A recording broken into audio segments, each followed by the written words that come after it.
Здравствуйте, дорогие подписчики! Сегодня мы говорим о карте Король мечей.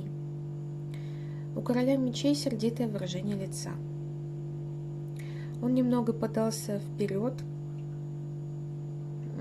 Король облачен в доспехи, поверх которых надета голубая туника и красная накидка.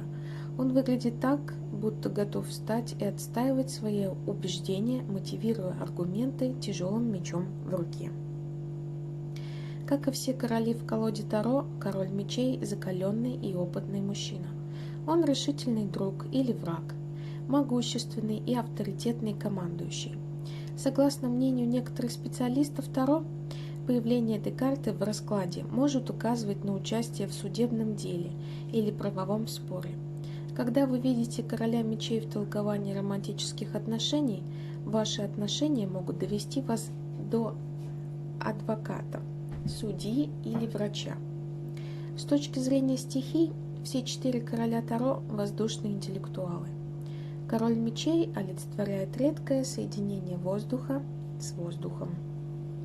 В астрологии он представляет собой воздух Водолея, делающий его прогрессивным мыслителем и социально ответственным монархом.